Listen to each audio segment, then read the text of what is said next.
Hi, today we're going to take a look at a game from one of my favorite publishers, and that is Button Shy Game. And Button Shy Games create 18 card wallet size games that are really portable and a lot of fun to play when you're out and about, or just when you have some downtime and you have a little table space, you can play them. Now, this is also designed by one of my favorite designers, which is Scott Almes. And that's going to be Royal Limited. Royal Limited is a solo game where you're going to be trying to fill the train car up to capacity with passengers and VIP guests before the train leaves the station. Let's go ahead down to the table here, and I'll give you a general idea how the game plays, and we'll come back and I'll give you my final thoughts.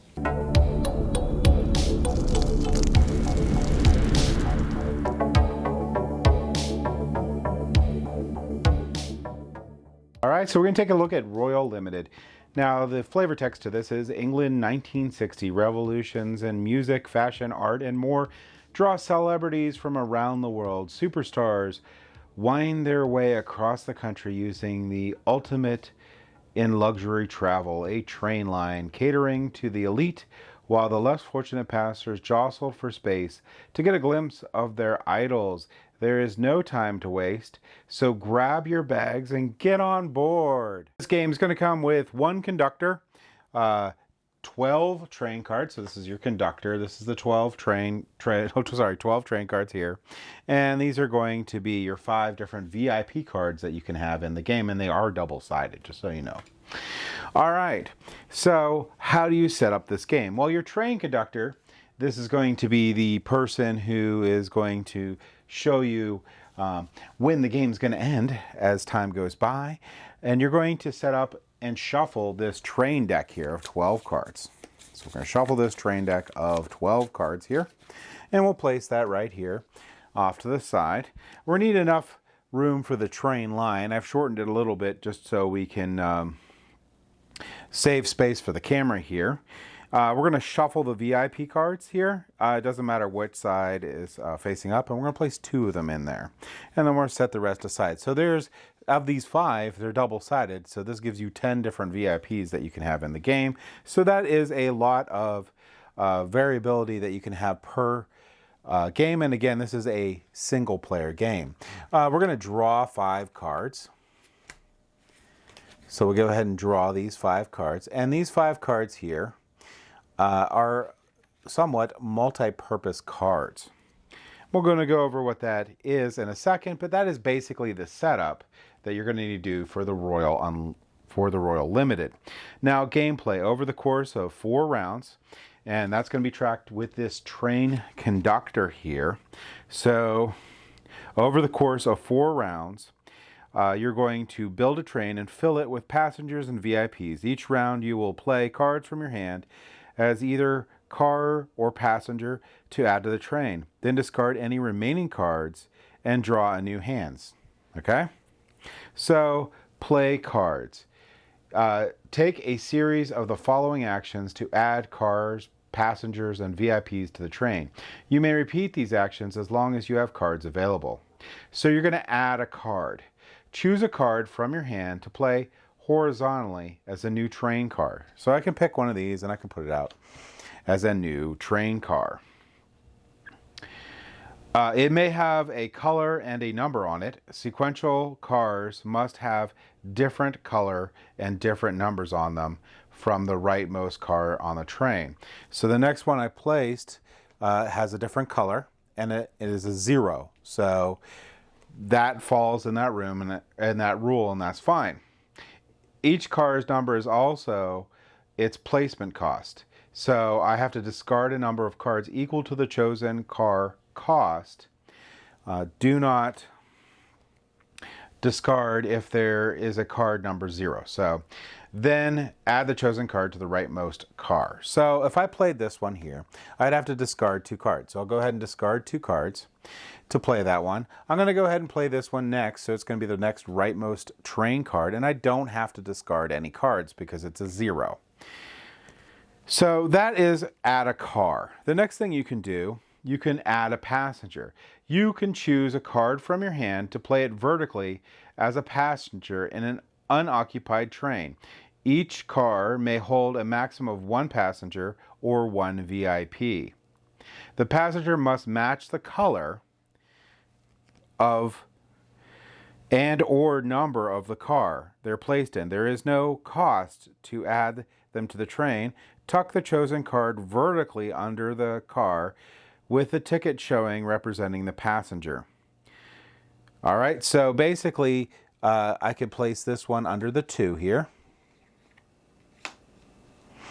And see, this is a 2 and a 2. The colors don't match, but the numbers do. Or I could have placed it here because the colors match, but the numbers don't. So just one of the two things. If I place it under there, I get to activate the train car. So when we activate the effects listed on the passenger car, you must resolve the effects to the best of your ability, even if you would prefer not to.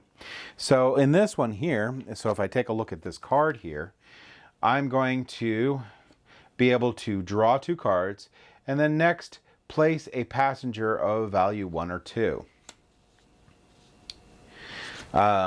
So I don't have any more passengers value 1 or 2, but I can draw 2 cards. So I'll go ahead. Well, I mean, I drew 2 cards, and I have a passengers here, and they're value 1 or 2, but I can't legally place them, so I can't do that right now. But if I could, I would have had to. So to clarify, just because I did speak a little incorrectly with this. So if I look at this one, this is what I have to do immediately, draw 2 cards. Next is the next action I have to take. I have to place a passenger of value 1 or 2. If you cannot perform this state action, you must end the current round, and the next action restriction ends as well. You may begin the next round with another action. So basically what happens is, since I couldn't do the next part, I probably shouldn't have put it under that train, my round ends. So I'm going to take any cards that I didn't play, and I'm going to put them in the discard pile. So let's wind back a little bit, and let's go to adding a VIP. So one of these people right here. So if I want to add a VIP, choose one of the 2 VIPs dealt at the start of the game, and play that card vertically in an unoccupied train car. The VIP must match the color of the car, and each has a special VIP requirement that must be also met. As a passenger, a VIP is tucked vertically under their car and activates the car's effect. So wild VIPs with the keyword wild have no color requirements, but their special VIP requirement must still be met. VIPs have no value, so a VIP that must be placed between passengers with a specific value may never be placed next to another VP. So if I look at here, and I can see that this one has to be placed between 2 even valued passengers. So I couldn't place her.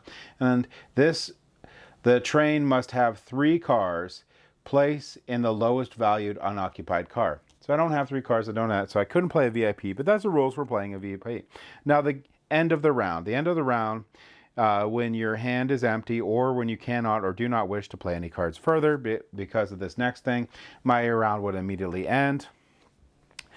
And the first thing you do is you're going to rotate the conductor 90 degrees. So this is going to show that we're in the second round of the game. This is going to be the 3rd round of the game, and this is the final round of the game. So we'll go through 4 rounds before the game ends. Then discard all remaining cards, which you already did, and draw a hand up to 5. If you can't draw cards, you just shuffle that pile of discarded cards and we'll draw from there. Winning the game after the end of the 4th round, calculate your score by counting the total number of unused cards in the deck or discard pile, so however number I have of there, unoccupied train cars, so cars I don't have people in, and VIPs dealt at the start of the game that are not in a train. So you're going to take that total number and you're going to get your score here on the back of the book here. If you are able to have no numbers from this, you're going to be the royal conductor. 2, you're a beginning conductor, and 4 plus you just lose. So that is how you play the Royal Limited. And let's go ahead back up the table here and I'll give you my final thoughts on this game. So that was the Royal Limited, which is the game here. And the component quality is the same as any of the Button Shy games. It's really good. The wallet is really neat for them. The cards will fit in here sleeved. And the card quality is great, same as all the other Button Shy line games. Now, this is a solo game like I showed, and it is going to be a puzzle style game. And with a puzzle style game, you're going to want to have some controlled variability between the games that you play. And this has it. And that's mainly going to be in the randomization of the train cards, obviously, but mainly in which VIPs are available per game. That changes it up. And there's a healthy stack of those. Those are double-sided cards. So 5 cards gets 10 VIPs, and all of them are very persnickety on where they need to go in the train. So they add a new puzzle. Even if you have one you've seen before, the combination will change it up for you. And the decisions you need to make in each game seems unique each game. So unique enough at least that it gives a good feel to the game. So this is a game that I will play on any of my downtime. I'll just pop it out and play a game and enjoy it. And I never felt that any of the games felt too samey. I mean, the concept's the same, but the puzzle was different each time. I had to work it out a little differently each time. So I think that is a mark of an incredibly good solo game. Now, I'm not really a solo gamer, but Button Shy is definitely changing my tune a little bit because I really do enjoy playing their solo card games. They fit me a little better than playing like Scythe solo. I'm not really interested in that. I'm not really interested in playing 1 to 2 hour game that is solo, but I am interested in playing a solo game that's between 15 and 20 minutes. That's amazing to me. So if you're like me and you like to maybe fill your time 15 or 20 minutes with a nice little solo game that gets your mind working and is fun, I highly recommend checking out most all of the Button Shy solo line games. And this one in particular is really good, the Royal Limited, and I would highly recommend checking this one out. So that's my thoughts on the game. Thank you for watching.